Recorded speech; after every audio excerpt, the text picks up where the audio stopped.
The Foundry. Old, gray, and metal to the core.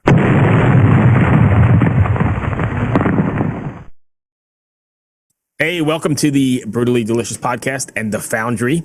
I'm Bruce Moore. And I am Nick Ettinger, vocalist for Frost Like Ashes, and we want to welcome you to episode, I don't even know, dude. I don't know what episode we're on, but welcome anyway. Yeah, you can edit that out, right? Oh, yeah, absolutely. But welcome to our podcast. I would just encourage you to like and subscribe if you're enjoying these reviews. We do reviews a little bit different.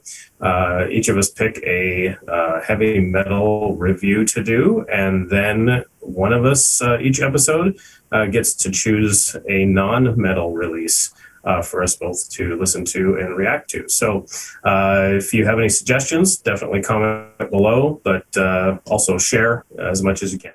Right, and tell us what you think we're doing well, what we think we're doing not well, if we suck, whatever it is. I just want to hear some feedback, so it'd be great. So for my picks on this episode, I picked the mighty Crowbar, and I don't know where you are in Crowbar, but this is 12 albums in. I've been a fan forever. It's a little different, maybe something sort of like All Hail the Yeti, almost. It's that sludgy sort of metal, down-tuned, slow at times, or actually most of the time it's slow, but it's powerful, I think. And the album number 12, it's called Zero and Below. Been out about a couple months here. I think it's great. I really, really like these guys. What were your thoughts on it? Well, this was the first one that when you sent me this pick, I was like, oh, I have to listen to this. Nice. However, I'm very, very glad I did, because I have not heard anything of Crowbar since the first album. Okay. The first album came out. Obviously, that's a time in my life that I was not doing this type of music at all. Right. And they were very, they pioneered sludge metal, right? Yeah. So it was very sludgy, but it was like a dirty doom style. Yeah, I think that's the best way to say it. Yeah. Yeah, and it was pretty rough around the edges, but heck, it was their first album. Well, now we're, what, you said 10 albums? It's 12. This one's number 12, yeah. 12. Right, so now I'm turning this on, and oh my goodness, it is super heavy. A lot of times I'll say in these reviews, you need to put the headphones on. In fact, later on in this episode, I'm going to say put the headphones on. Right. But this one, we don't want the headphones on. We want you to find the best speakers you have and turn them all the way up until your ears start hurting, and then you're going to sit right there and listen to this album, because it is absolutely massive. I feel like it's no longer sludge. I think it's almost full on doom. The riffs were much more well developed, and the guitar tone is just unbelievable. And his vocals were I did not expect to enjoy this album, but the other thing I'd point out is, yeah, it's slow and super, super heavy, but playing slow is not easy. No. Playing slow is very, very difficult, and to do it right and not just sound boring. I 100% agree. Nothing on this album is boring. So I found that, it's like, I guess a good title would be like melancholy metal, if you want to do away with the, the doom or the sludge thing, because it's very melancholy for sure. But like you said, his voices are like hardcore shouts almost on top of that melancholy metal. Does that make sense? Yeah. It's like right on the edge of that. Like it's a death metal voice that sometimes peaks at the edge of that hardcore shouts, but also has a tiny bit of melody in there. Yeah. As well. And he just slips in and out of that all the time. And that's what makes it not boring, because even with his vocals, he's moving it along. As just massive as the sounds are, that will be coming out of your speakers, You don't get drowned in it. You just get moved along in it. What'd you have for favorites? Her Evil is Sacred is one of my picks. Bleeding from Every Hole and Reanimating a Lie. But my top pick is Confess to Nothing. I think that is the consummate song on this album. That's funny. We are never ever on the same page as far as favorites go. I know. So I really, really love The Fear That Binds You, which is the opener. Uh-huh. And then, so we are on a little bit on the same page. I liked Bleeding from Every Hole because I thought it had a lot of good hardcore influences that we were just talking about, more so than the rest of the record. But my favorite was Crush Negativity because I think that was probably one of the heavier ones on the record.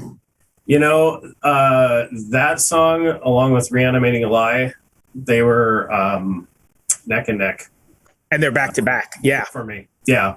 I picked Reanimating just because I felt like it was a little more interesting to me, but it just as well could have been that one.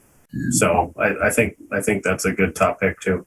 Awesome. So anyway, if you're not familiar with Crowbar, or even if you are, I would suggest like Nick was familiar and then went back and revisited, and we've got a new convert. So I think if you like heavy, if you like anything super heavy, you have to at least just listen to this. I agree. You are going to be missing out on something if you don't. All right, so for my heavy pick this episode, I chose Dragon Breed. Necrohedron is the name of the album, and this is actually a new band from Germany, and several of the members are from, I don't know how to pronounce this, the name of this band, but Suedakra. They've been around for a really long time, and this whole album actually was born out of their last recording session. Apparently, they had some riffs and different things that weren't working with their last album, and they started talking with each other and decided to just start a new project that would use those things. These guys are all amazing instrumentalists. And the cover art and the lyrics are written by Chris Verwimp, and he's done a ton of album covers and things like that. So it's kind of unique to have the lyrics written by somebody that actually isn't playing an instrument. Right. So that was kind of interesting. I think it comes out super, super strong with the song "The Undying." Yes. That just right out of the gate, it's going full speed. Great vocals, great riffs. The riff at the end of "Summoning the Arcane" is just fantastic. I think that's the only time in the song that riff plays, and then it fades out at the end. That's on my notes here. That's actually one of my favorite songs on the record too. Yeah, it's like, why I want this to keep going. Right. Rewind for 25 seconds so you can listen to it over and over again.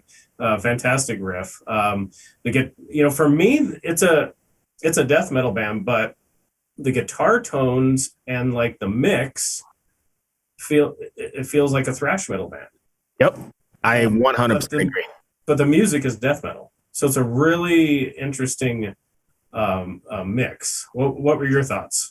So I have a lot of notes on this one. First off, I really liked, like you said, how it comes out of the box, and it's brutal, it's pummeling, and it's in your face. And I do think that the record is definitely front loaded, because by the time you get to like number 4, Sinister Omen, it starts to lose the edge for me. I think those first 4 were absolutely mind blowing to me. I loved them, but I think as it went on, I sort of lost a little bit. You were talking about thrash. I think there's a thrash bass sound that runs through it. It reminded me of sort of like a cliff bass sound. Yeah. Right? I mean, it's different than you get in most of your death metal. It's very, very dirty and thrashy, I guess is the best way to put it. That pertains to the mix, because the mix is mixed in such a way that it opens up the middle of this recording and you can hear that bass sitting right in there. Right. Yeah, Yeah. that's in my notes. But really, the biggest thing I had in my notes here is Summoning the Arcane. I'm just going to quote what I put in there. It's muscular, no nonsense, chunky riffs, meaty rhythms, and melodies that are catchy but not overdone. Yeah, what a great description. That's I spent some time working that one out, but that's the way. I mean, that song is the pinnacle of the record for me for sure. Yeah, I think that was one of my picks. Someone in the Arcane. I mean, obviously, the way you described it is perfect. There's no way that can't be on your list. My other picks were offerings from Yonder and Curse of the Forlorn. But I'm going to hold off on my top pick until you give me what you thought your picks were. So top one, definitely something the Arcane, but I also like The World Beyond. Mm-hmm. I loved the dark dramatic opening of it. And again, the bass really stood through. That dirty, thrashy, bassy sound was highlighted in this, I think, for sure. And then Sinister Omen, I loved it. I thought it was solid. The melody sort of increases as you go along. I don't know if that makes sense. I mean, first it's like real in your face, and then it sort of gets a little bit more melodic as you're going on. And I think the spoken word thing at the end just adds to the whole song. So I know they have a couple of spoken word spots. Yeah. So you picked mostly the second half, which is where I sort of lost myself. I really like the first half, but let's hear what you got. Yeah. Well, I told you my three general picks, Right. but my top pick is The Undying. That song, The opener. that's the opener. Right. And I feel kind of bad, that hey, the opener's my top pick, because then you're like, okay, does the rest of the album go downhill? Not really for me. Right. But that one just it had a lot in it. It had a lot of different elements in it, and it was just a really enjoyable song to listen. I really hope that this album is not a one-off.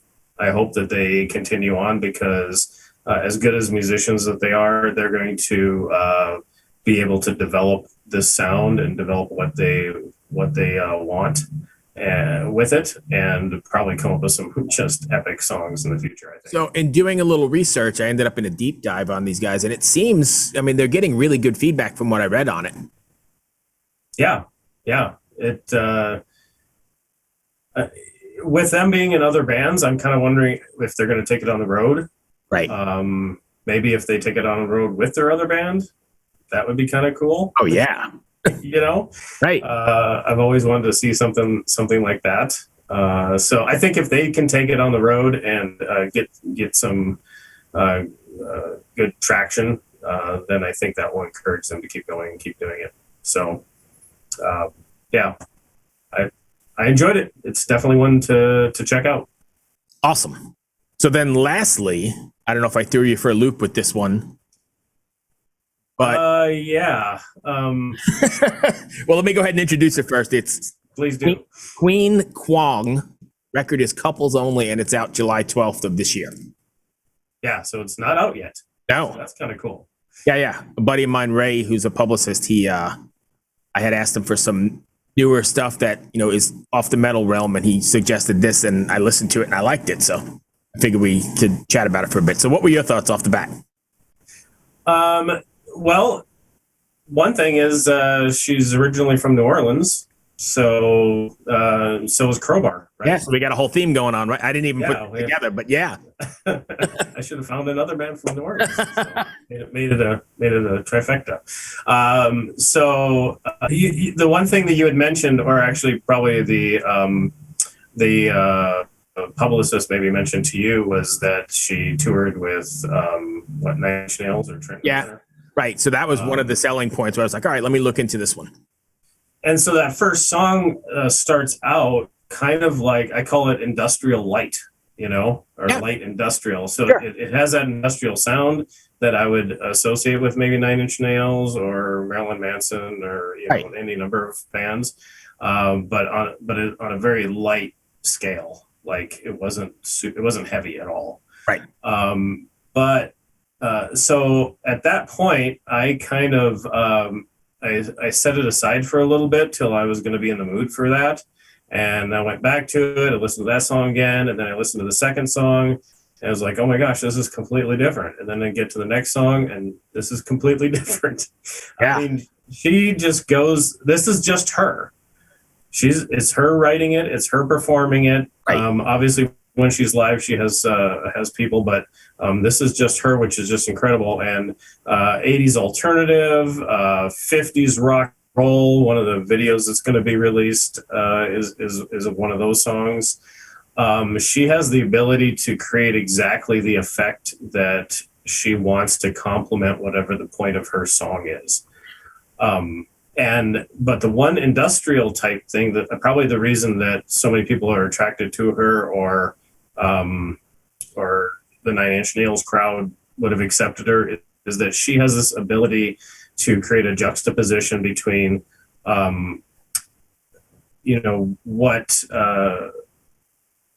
what she wants you to feel, as opposed to the message she's giving you. So they don't always jive together. They grate upon each other. Yeah. Right? And that's what a good way of putting it. Yeah. Industrial tries to do. And she's doing it without even being industrial metal or rock or anything. Right.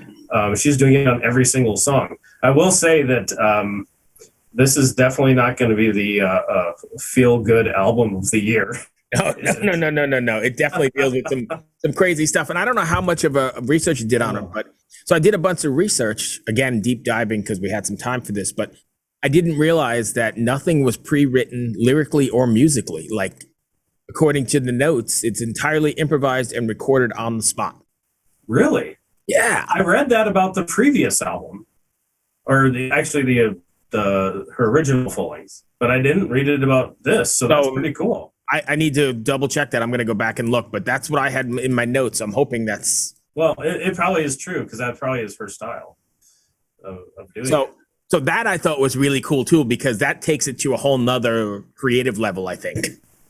Yeah, it's just pouring out of her. What did you think about the vocals, particularly? They're different, and they have like an indie feel to me. So, and we talk about indie stuff a lot of times when we talk about this third category that we do. A lot of them, but I think there was definitely an indie sort of vibe to her vocals for sure. But powerful and emotional. I mean, I think she gets across her emotions for sure. Yeah, in kind of a sarcastic way a lot of times. Yes. She'll be singing something that's very, very raw in a very, very sweet way. Or maybe saying something sweet, but in a dark way. Which goes along with what you were saying, right? That whole juxtaposition, right? There's a lot of, I would describe her vocals for the most part is speaking in a speaking style of vocal. Right. I could go with that. To actually singing, but a lot of times the background vocals, which are also her, are singing. And so you can tell that she has a really beautiful voice. And so there are moments when you do get that, but I think that's few and far between. What were your? Well, I guess I'm supposed to give you my. Hey, it doesn't matter. I'll go first this time if you want. Okay. Death in Reverse, I liked a lot. Okay. And then, but I thought my favorite, and this is probably out of character for me, but it's one I kept going back to, was the sort of doo-woppy R&B one, On the Run. Really? I really like that, and I don't know why that's sort of out of character for me, but. When I found myself, prepping for this, I kept being drawn to that one for sure. So I don't have a reason except that it's doo-woppy and R&B, and neither of those are in my wheelhouse, but this one sticks out. So, yeah, mine were Biggest Mistake, Without You, Whatever, and then Stanley, R.I.P. is a brutal song. But my top pick is On the Run as well. So. We've actually. Oh, nice. Wow. Look at that. That's the first time ever. I do like that you mentioned Without You, Whatever. That's another sort of poppy. Yeah. It is. And I hate to use the word poppy. I don't mean it like in a pop turn on your radio sense, but more poppy than stuff we normally do. Does that make sense? Yeah. And more poppy compared to what the rest of this album is. Yeah, I guess that's true. This album is not super accessible. No, so if you're talking about not super accessible, the Morning Song is very not accessible, I don't think. Yeah. You had your biting lyrics, like you mentioned, but it's sort of on that like almost a lighthearted sing-along thing with these crazy biting lyrics. Yeah, it was an album that was really difficult for me to listen to. Really difficult for me to get through. I don't know if it was. Is it a thematic thing? Well, I don't know if it was as much the subject matter or the treatment of the subject matter or the performance, like, or just the style of music, you know, Right. which also is totally not where I'm at. Right. At all. But so I don't know which one of those aspects, or maybe it was just the fact that I had all three of those. So here I'm not just fighting one thing, I'm fighting Right. three things to get to the next song. But I think that there is a group of people that this is exactly what they enjoy. And I don't know, I haven't heard anybody else do it necessarily better. I agree. And you don't have to agree with us at all, but I think this is worth checking out because it is a little bit different. It's a little bit out of the box. This is one that I would recommend to people that would like this or think they would like this. If you don't think you would like this, Don't. I wouldn't put yourself through it. Well, there, we can end on that.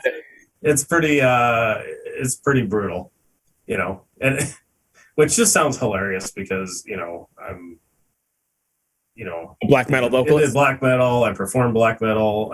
You know, isn't brutal everything I want to a degree, and there's a certain way to deal with it, and the way she deals with it is pretty rough. So I don't know. That's just the way I was, where I am with it. And that's all. That's what I like about this show. So I promise you, I wasn't trying to just throw you a curveball. I was just looking for, you know, new and interesting things. So. Well, it's definitely new and interesting and something that I would never have come across myself. Right. So, yeah, that's what this is all about. So. Absolutely. So once again, I want to thank you if you've made it this far. Please go check out our picks for this week: Queen, Kwong, Crowbar, and Dragon Breed. I think there's something there for everybody, at least in that mix. We're all over the map again, but yeah, this is the place where you get to come and experiment musically, right? You know, and if you like doing that, then subscribe, hit that alert bell so that whenever we put out the next episode, you're alerted right away, and you're the first one that gets to hear some of these things. And you know, just create the conversation amongst you and your friends, and you know, yeah, share it with all your friends. And in the end, support the artist, even if we like them or we don't. Go support. Yeah, and that's what this is for. We're trying to give honest reviews of these things, and maybe there's something we can see in an artist that we're not typically listening to because we don't come from that area. Maybe we can see something in there that's kind of interesting from a different angle. So it's not just preaching to the choir all the time. So at least that's what I hope. Yeah, absolutely. Well, thanks for joining us. I appreciate you taking the time. All right. Thanks for listening. Thanks, Bruce. Hey, we'll see you, Nick. Be well.